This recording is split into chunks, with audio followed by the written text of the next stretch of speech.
فوجا حرام دہ۔ T house میں حرامیوں کی باتیں شروع ہوئیں تو یہ سلسلہ بہت دیر تک جاری رہا۔ ہر ایک نے کم از کم ایک حرامی کے متعلق اپنے تاثرات بیان کیے جس سے اس کو اپنی زندگی میں واسطہ پڑ چکا تھا۔ کوئی جالندھر کا تھا، کوئی لدھیانے کا اور کوئی لاہور کا، مگر سب کے سب اسکول یا کالج کی زندگی کے متعلق تھے۔ مہر فیروز صاحب سب سے آخر میں بولے۔ انہوں نے کہا، امرتسر میں شاید ہی کوئی ایسا آدمی ہو جو فوجے حرامدے کے نام سے واقف نہ ہو۔ یوں تو اس شہر میں اور بھی کئی حرامزادے تھے مگر اس کے پلے کے نہیں تھے۔ وہ نمبر ایک حرامزادہ تھا۔ اسکول میں اس نے تمام ماسٹروں کا ناک میں دم کر رکھا تھا۔ ہیڈ ماسٹر جس کو دیکھتے ہی بڑے بڑے شیطان لڑکوں کا پیشاب خطا ہو جاتا، فوجے سے بہت گھبراتا تھا، اس لیے کہ اس پر ان کے مشہور بیت کا کوئی اثر نہیں ہوتا تھا۔ یہی وجہ ہے کہ تنگ آ کر انہوں نے اس کو مارنا ہی چھوڑ دیا۔ یہ 10ویں جماعت کی بات ہے۔ ایک دن یار لوگوں نے اس سے کہا، دیکھو فوجے، اگر تم کپڑے اتار کر ننگ دھڑنگ اسکول کا ایک چکر لگاؤ تو ہم تمہیں 1 روپیہ دیں گے۔ فوجے نے روپیہ لے کر کان میں اڑسا، کپڑے اتار کر بستے میں باندھے اور سب کے سامنے چلنا شروع کر دیا۔ جس کلاس کے پاس سے گزرتا وہ زعفران دار بن جاتی۔ چلتے چلتے وہ ہیڈ ماسٹر صاحب کے دفتر کے پاس پہنچا اور غڑاب سے اندر۔ معلوم نہیں کیا ہوا، ہیڈ ماسٹر صاحب سخت بوکھلائے ہوئے باہر نکلے اور چپراسی کو بلا کر اس سے کہا، جاؤ بھاگ کر جاؤ بھوجے حرامدے کے گھر، وہاں سے کپڑے لے کر آؤ اس کے۔ کہتا ہے کہ مسجد کے سقاوے میں نہا رہا تھا کہ میرے کپڑے کوئی چور اٹھا کر لے گیا۔ دینیات کے ماسٹر مولوی پوٹیٹو تھے۔ معلوم نہیں انہیں پوٹیٹو کس رعایت سے کہتے تھے، کیونکہ آلوؤں کے تو داڑھی نہیں ہوتی۔ ان سے فوجا ذرا دبتا تھا، مگر ایک دن ایسا آیا کہ انجمن کے ممبروں کے سامنے مولوی صاحب نے غلطی سے اس سے ایک آیت کا ترجمہ پوچھ لیا۔ چاہیے تو یہ تھا کہ خاموش رہتا، مگر فوجا حرامدہ پہچانا کیسے جاتا، لہذا جو منہ میں آیا اول فول بک دیا۔ مولوی پوٹیٹو کے پسینے چھوٹ گئے۔ ممبران باہر نکلے تو انہوں نے غصے میں تھر تھر کانپتے ہوئے اپنا عصا اٹھایا اور فوجے کو وہ 4 چور کی مار دی کہ بل بلا اٹھا، مگر بڑے ادب سے کہتا رہا کہ مولوی صاحب میرا قصور نہیں، مجھے تو کلمہ بھی ٹھیک سے نہیں آتا اور آپ نے ایک پوری آیت کا مطلب مجھ سے پوچھ لیا۔ مارنے سے بھی مولوی پوٹیٹو صاحب کا جی ہلکا نہ ہوا، چنانچہ وہ فوجے کے باپ کے پاس گئے اور ان سے شکایت کی۔ فوجے کے باپ نے ان کی سب باتیں سنی اور بڑے رحمناک لہجے میں کہا، مولوی صاحب، میں خود اس سے بڑا عاجز آ گیا ہوں، میری سمجھ میں نہیں آتا کہ اس کی اصلاح کیسے کروں۔ ابھی کل کی بات ہے، میں پاخانے میں گیا تو اس نے باہر سے کنڈی چڑھا دی، میں بہت گرجا، بے شمار گالیاں دیں، مگر اس نے کہا، اٹھنی دینے کا وعدہ کرتے ہو تو دروازہ کھلے گا، اور دیکھو اگر وعدہ کر کے پھر گئے تو دوسری مرتبہ کنڈی میں تالا بھی ہوگا۔ ناچار اٹھنی دینی پڑی۔ اب بتائیے ایسے نابکار لڑکے کا کیا کروں؟ اللہ ہی بہتر جانتا تھا کہ اس کا ہوگا کیا۔ پڑھتا بڑھتا خاک بھی نہیں تھا۔ انٹرنس کے امتحان ہوئے تو سب کو یقین تھا کہ بہت بری طرح فیل ہوگا، مگر نتیجہ نکلا تو اسکول میں اس کے سب سے زیادہ نمبر تھے۔ وہ چاہتا تھا کہ کالج میں داخل ہو، مگر باپ کی خواہش تھی کہ کوئی ہنر سیکھے، چنانچہ یہ نتیجہ نکلا کہ وہ 2 برس تک آوارہ پھرتا رہا۔ اس دوران اس نے جو حرام ددگیاں کیں ان کی فہرست بہت لمبی ہے۔ تنگ آ کر اس کے باپ نے بالآخر اسے کالج میں داخل کروا ہی دیا۔ پہلے دن اس نے یہ شرارت کی کہ میتھمیٹکس کے پروفیسر کی سائیکل اٹھا کر درخت کی سب سے اونچی ٹہنی پر لٹکا دی۔ سب حیران کہ سائیکل وہاں پہنچی کیسے، مگر وہ لڑکے جو اسکول میں فوجے کے ساتھ پڑھ چکے تھے اچھی طرح جانتے تھے کہ یہ کارستانی اس کے سوا کسی اور کی نہیں ہو سکتی۔ چنانچہ اس ایک شرارت سے ہی اس کا پورے کالج میں تعارف ہو گیا۔ اسکول میں اس کی سرگرمیوں کا میدان محدود تھا، مگر کالج میں یہ بہت وسیع ہو گیا۔ پڑھائی میں، کھیلوں میں، مشاعروں میں اور مباحثوں میں ہر جگہ فوجے کا نام روشن تھا، اور تھوڑی دیر میں اتنا روشن ہوا کہ سارے شہر میں اس کے گن پنے کی دھاک بیٹھ گئی۔ بڑے بڑے جگادری بدماشوں کے کان کاٹنے لگا۔ ناٹا قد مگر بدن کثرتی تھا۔ اس کی بھیڈو ٹکر بہت مشہور تھی۔ ایسے زور سے مد مقابل کے سینے میں یا پیٹ میں اپنے سر سے ٹکر مارتا کہ اس کے سارے وجود میں زلزلہ سا آ جاتا۔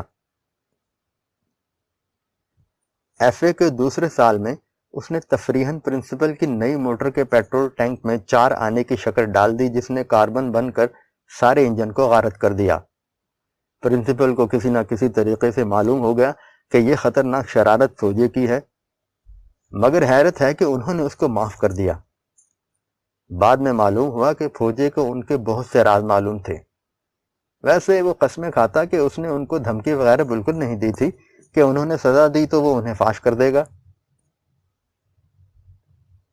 یہ وہ زمانہ تھا جب کانگریس کا بہت زور تھا، انگریزوں کے خلاف کھلم کھلا جلسے ہوتے تھے، حکومت کا تختہ الٹنے کی کئی ناکام سازشیں ہو چکی تھیں، گرفتاریوں کی بھرمار تھی، سب جیل باغیوں سے پر تھے، آئے دن ریل کی پٹڑیاں اکھاڑی جاتی، خطوں کے پھپکوں میں آتش گیر مادہ ڈالا جاتا، بم بنائے جا رہے تھے، پستول برآمد ہوتے تھے۔ غرض کے ایک ہنگامہ برپا تھا اور اس میں اسکول اور کالج کے طالب علم بھی شامل تھے۔ فوجا سیاسی آدمی بالکل نہیں تھا۔ میرا خیال ہے کہ اس کو یہ بھی معلوم نہیں تھا کہ مہاتما گاندھی ہے کون، لیکن جب اچانک ایک روز اسے پولیس نے گرفتار کیا اور وہ بھی ایک سازش کے سلسلے میں، تو سب کو بڑی حیرت ہوئی۔ اس سے پہلے کئی سازشیں پکڑی جا چکی تھیں۔ سینڈرز کے قتل کے سلسلے میں بھگت سنگھ اور دت کو پھانسی ہو چکی تھی، اس لیے یہ نیا معاملہ بھی کچھ سنگین ہی معلوم ہوتا تھا۔ الزام یہ تھا کہ مختلف کالجوں کے لڑکوں نے مل کر ایک خفیہ جماعت بنا لی تھی جس کا مقصد سلطنت کا تختہ الٹنا تھا۔ ان میں سے کچھ لڑکوں نے کالج کی لیبارٹری سے پکرک ایسڈ چرایا تھا جو بم بنانے کے کام آتا ہے۔ فوجی کے بارے میں شبہ تھا کہ وہ ان کا سرغنہ تھا اور اس کو تمام خفیہ باتوں کا علم تھا۔ اس کے ساتھ کالج کے 2 اور لڑکے بھی پکڑے گئے۔ ان میں سے ایک مشہور بیرسٹر کا لڑکا تھا اور دوسرا رئیس زادہ تھا۔ ان کا ڈاکٹری معائنہ کرایا گیا تھا، اس لیے پولیس کی مار سے بچ گئے، مگر شامت غریب فوجی حرام دے کی آئی۔ تھانے میں اس کو الٹا لٹکا کر پیٹا گیا، برف کی سلوں پر کھڑا کیا گیا، غرض کے ہر قسم کی جسمانی اذیت اسے پہنچائی گئی کہ راز کی باتیں اگل دے، مگر وہ بھی ایک کتے کی ہڈی تھا، ٹس سے مس نہ ہوا، بلکہ یہاں بھی کم بخت اپنی شرارتوں سے باز نہ آیا۔ ایک مرتبہ جب وہ مار برداشت نہ کر سکا، اس نے تھانے دار سے ہاتھ روک لینے کی درخواست کی اور وعدہ کیا کہ وہ سب کچھ بتائے گا۔ وہ بالکل نڈھال تھا، اس لیے اس نے گرم گرم دودھ اور جلیبیاں مانگی۔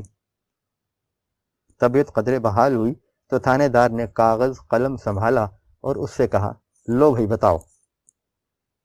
فوجی نے اپنے مار کھائے ہوئے اعضاء کا جائزہ انگڑائی لے کر کیا اور جواب دیا، اب کیا بتاؤں، طاقت آ گئی ہے، چڑھا لو پھر مجھے اپنی ٹکٹکی پر۔ ایسے اور بھی کئی قصے ہیں جو مجھے یاد نہیں رہے، مگر وہ بہت پرلطف تھے۔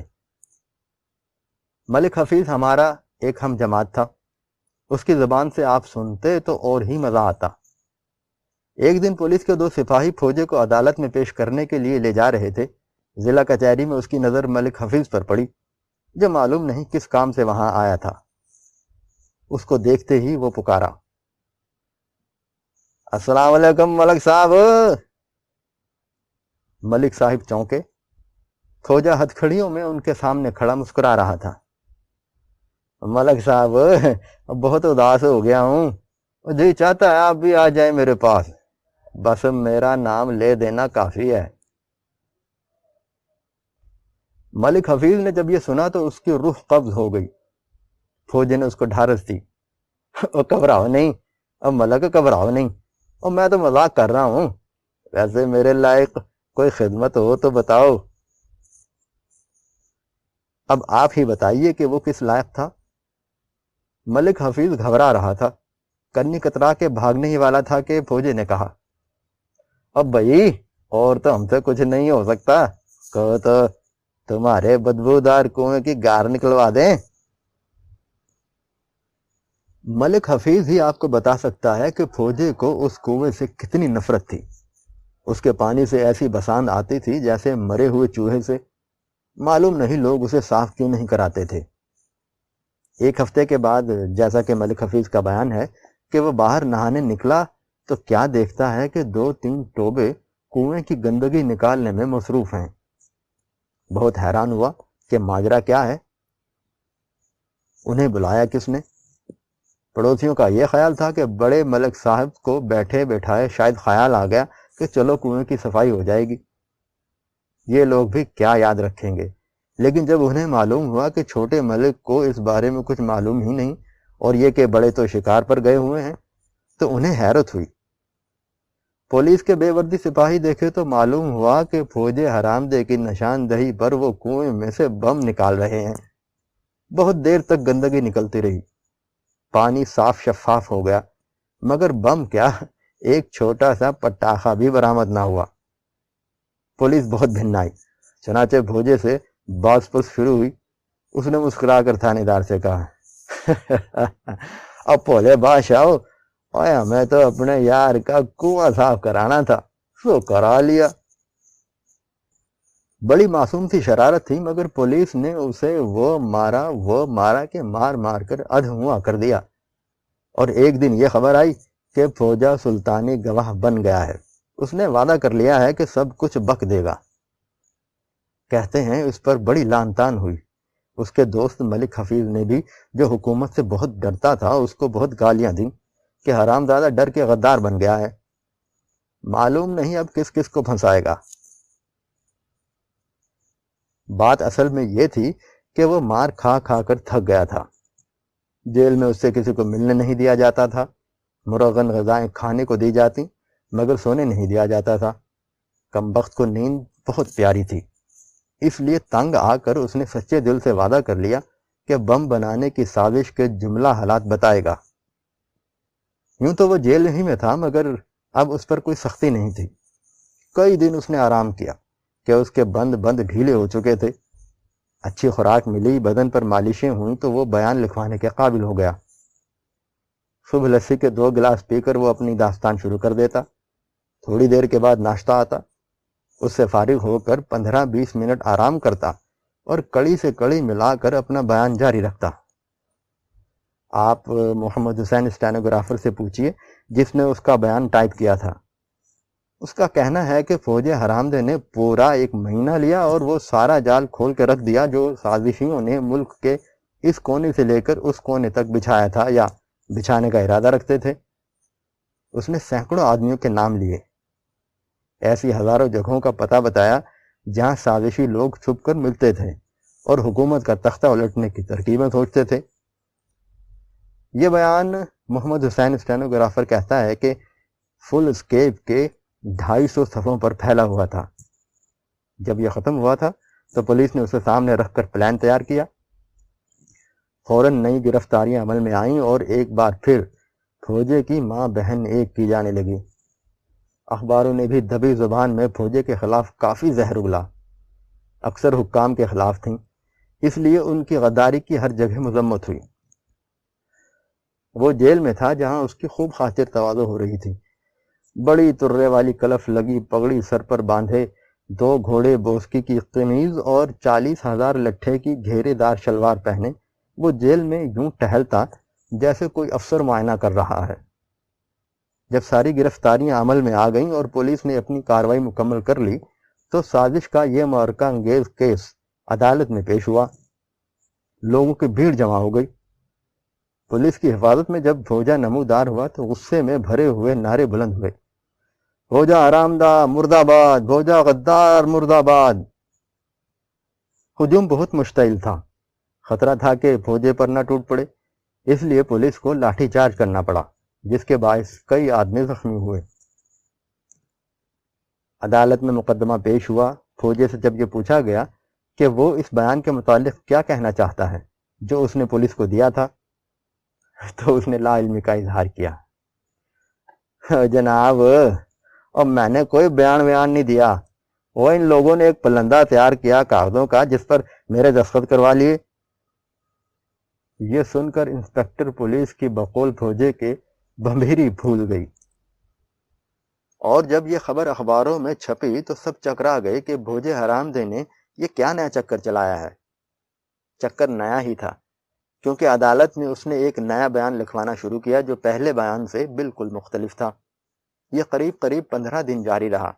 جب ختم ہوا تو فل اسکیپ کے 158 صفحے کالے ہو چکے تھے۔ فوجے کا کہنا ہے کہ اس بیان سے جو حالت پولیس والوں کی ہوئی ناقابل بیان ہے۔ انہوں نے جو عمارت کھڑی کی تھی کم بخت نے اس کی ایک ایک اینٹ اکھاڑ کر رکھ دی۔ سارا کیس چوپٹ ہو گیا۔ نتیجہ یہ نکلا کہ اس سازش میں جتنے گرفتار ہوئے ان میں سے اکثر بری ہو گئے، 2-3 کو 3-3 برس کی اور 4-5 کو 6-6 مہینے کی سزا ہوئی۔ یہ قصہ جو سن رہے تھے ان میں سے ایک نے پوچھا، اور فوجے کو؟ مہر فیروز نے کہا، فوجے کو کیا ہونا تھا، وہ تو وعدہ معاف یعنی سلطانی گواہ تھا۔ سب نے فوجے کی حیرت انگیز ذہانت کو سراہا کہ اس نے پولیس کو کس صفائی سے غچا دیا۔ ایک نے، جس کے دل و دماغ کو اس کی شخصیت نے بہت متاثر کیا تھا، مہر فیروز سے پوچھا، آج کل کہاں ہوتا ہے یہ؟ اور یہیں لاہور میں آڑت کی دکان ہے۔ اتنے میں بیرا بل لے کر آیا اور پلیٹ میں رکھ کر فیروز کے سامنے رکھ دیا، کیونکہ چائے وغیرہ کا آرڈر اسی نے دیا تھا۔ فوجے کی شخصیت سے متاثر شدہ صاحب نے بل دیکھا اور ان کا آگے بڑھنے والا ہاتھ رک گیا، کیونکہ رقم زیادہ تھی۔ چنانچہ ایسے ہی مہر فیروز سے مخاطب ہوئے، آپ کی اس فوجے حرام زادے سے کبھی ملنا چاہیے۔ مہر فیروز اٹھا، آپ اس سے مل چکے ہیں، یہ خاکسار ہی فوجا حرامدہ ہے، بل ادا کر دیجیے گا، السلام علیکم۔ یہ کہہ کر وہ تیزی